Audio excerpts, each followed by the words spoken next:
is main event Jey Uso a failure? Jey Uso is now 0-6 in singles championship matches, and with the bloodline stirring things up in the stare down with Solo Sikoa and Jey Uso and the rest of the bloodline, is it time to bring Jey Uso back into the bloodline storyline? Me personally, I think Jey Uso currently is a big draw. He gets the crowd interactive. He's selling merchandise. However, in terms of his success, in terms of winning a title, or even just matches for that matter, Jey Uso hasn't built himself any momentum at all. Even when it comes to his Jimmy versus Jey match, which should have been the biggest match that he's had as a singles competitor, because this is the reason why Jey Uso is a singles competitor now. Why he's not in a tag team now is because of the betrayal of his brother Jimmy Uso. All in all, that match should have been the match of the night. However, it goes down as one of the worst matches in WrestleMania history. And I'm not saying Jey Uso isn't capable of putting on a good match. He did it with Damian Priest and they had a great match at Backlash. However, there's already talks of Jey Uso getting back involved with the Bloodline storyline because Jacob Fatu has yet to come out the chamber.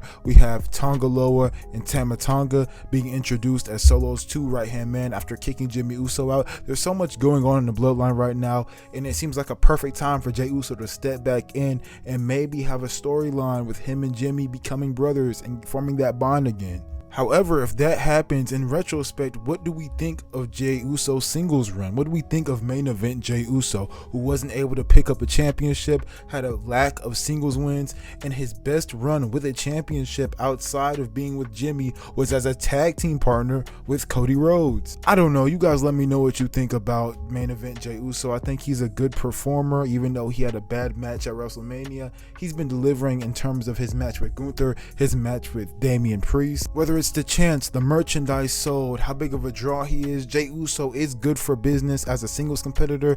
However, it looks like that time is coming to an end with how Bloodline storyline is molding and forming, and honestly calling his name to get back involved. If Jey Uso doesn't win a singles title soon, how will you feel about the main event Jey Uso run? Speaking of the Bloodline, it's been rumored that WWE has reports that they want to introduce Jacob Fatu. However, they're scared of the fact that he might outshine Solo Sikoa. If anything, that should be a reason for Solo Sikoa to want to step it up, and I understand that they're trying to push him as a dominant force, probably because they see that happening. I think that's what I read on the report as well. However, Solo's material has not been bad. I think they need to give him more, but his promo work hasn't been bad at all. I think it's time to start covering those plot holes inside this story, like what is Solo's role in the Bloodline, who is the real tribal chief, and if Solo isn't the real tribal chief and he's just taking orders, who are those orders from? Is it from The Rock? Is it from Roman Reigns? Has Solo been the one in contact with Roman Reigns and not Paul Heyman? Again, the Bloodline has so much they can work with.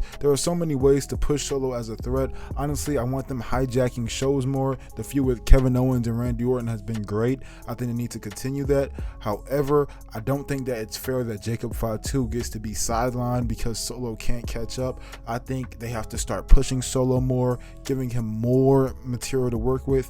I think stuff like that will be a step in the right direction in terms of making us, the fans, feel like this guy is ready, this guy is the one. So when Jacob Fatu comes on the scene, he doesn't outshine Solo Sikoa, and potentially they could even have him revival each other. Perhaps Jacob Fatu joins Jey Uso and Jimmy Uso, and so Roman Reigns comes along with those three, and then you have Rock versus the Tonga brothers and Solo. That's something that I would love to see. That's my fantasy booking on how this all plays out. However, I know there's other Samoans that are going to get involved too.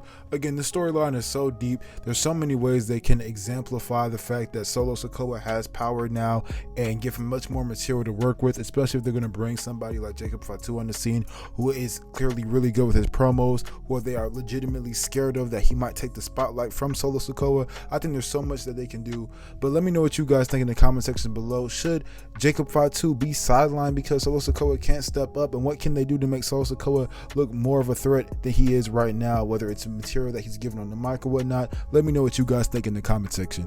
With the last report of the day, it looks like 50 is the magic number. Just like John Cena, Randy Orton is saying that he might retire at 50 and maybe a little longer. Randy Orton is now 44, and this is what he said on the Adam's Apple. Orton on the interview said, I quote, "I don't want to do the old Undertaker or Shawn Michaels schedule, which they needed to do. understandably, but wrestle at WrestleMania, take the summer off, maybe you'll see him at SummerSlam, yada yada yada. I want to be on the road every week.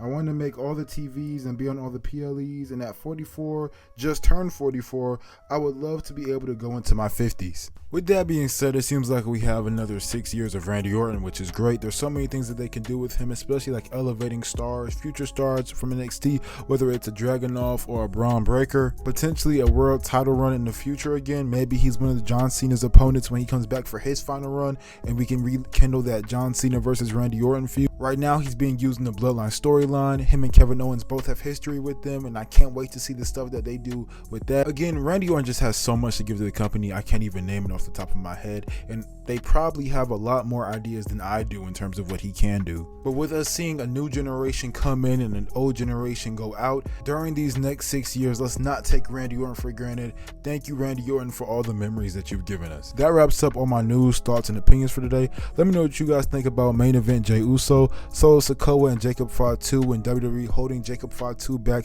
because they're trying to push Solo Sikoa to be ready for his debut. And of course, Randy Orton talking about retirement. This has been Reese Talks Wrestling. I'll see y'all in the next video.